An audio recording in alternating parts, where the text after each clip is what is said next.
Today we're going to go ahead and take a look at the relationship between volume and temperature. Now this relationship is known as Charles' law, and rather than just give you the equation, I thought we could investigate it a little bit. Normally this is something that we would be doing in class, but this is our best option right now.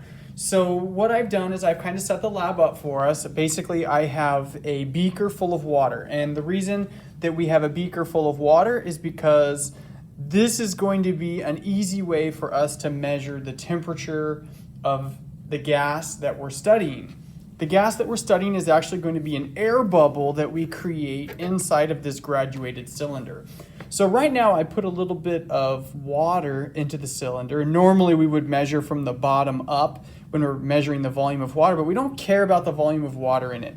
We care about the air that's inside of this cylinder. So what I'm going to do is I'm going to trap this bubble of air. So I'm going to put my finger over the top of it and I'm going to flip it over. So now we can see that we have a nice little bubble of air, and I'm going to trap it by putting it down into this beaker. So now we can see our bubble right there. Okay.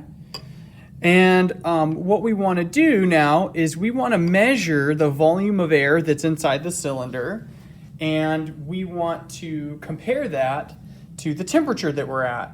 So let's go ahead and take a look at our temperature. So our temperature is 21.0 degrees Celsius. And let's see if we could try and get a volume reading. Now the volume reading is not the easiest thing in the world here. Let me actually take this out of the stand. I think it might be better if I can get closer. The volume is going to be a little bit tougher to measure because our graduated cylinder is upside down. And let's see, we got a little bit of focusing that we need to do there. There we go. So we're taking a look at the graduated cylinder here. So you kind of have to read it upside down when you're doing this. So we're definitely past the 6 milliliter mark, and each of these increments goes by 0.1. Remember that when we read an instrument, we can also read between the lines, and that gives us an extra decimal. So for this particular one, looking at it right about at eye level, measuring at the meniscus, I see it exactly on the line to me. And so looking at that, I would say, so that longer line there looks like 0.4.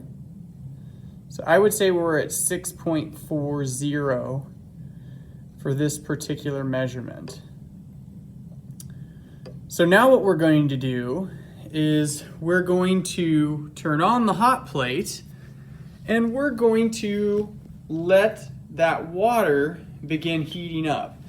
And when the water heats up, basically it's also going to heat up the gas. Now there is a little bit of error here because some of the gas is outside of the water, but I'm hoping that the temperature of all of this water heating up that gas, it'll radiate through there. We can say that for the most part the gas in the tube will be the same temperature as the water.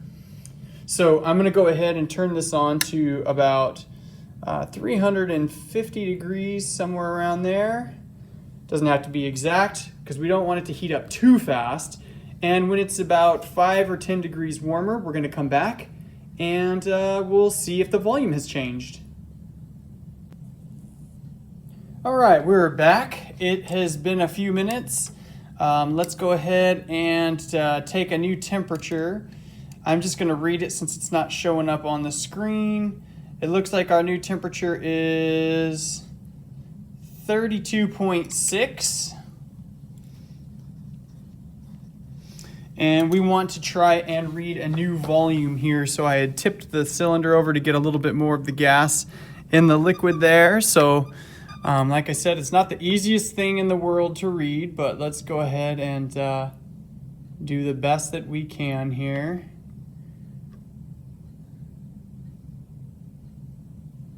So go ahead and record what you see.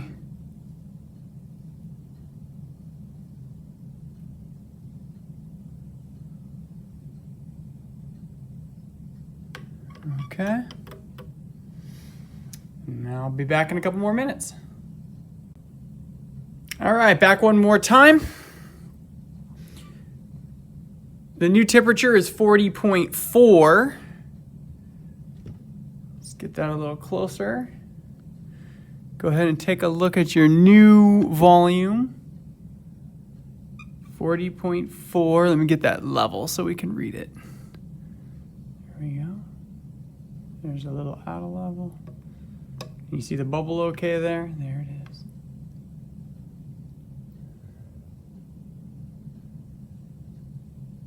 All right.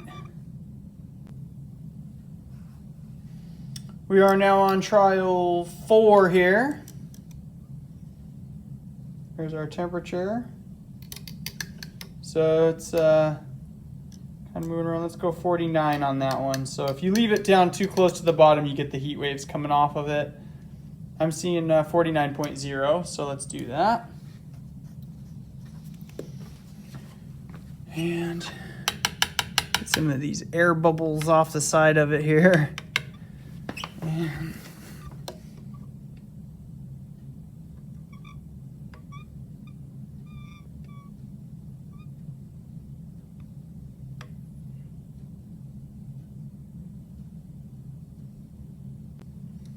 all right, we're on our 5th and our last trial, so let's go ahead and get a temperature for this.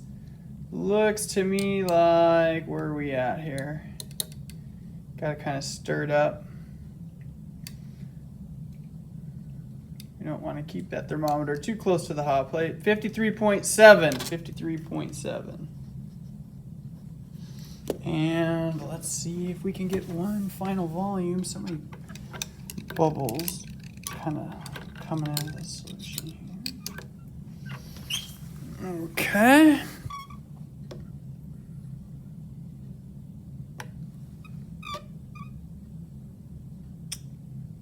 Get her level. There we go. That's our last measurement. So you guys will want to put all this into the spreadsheet that I provided and answer all the questions, make your graph.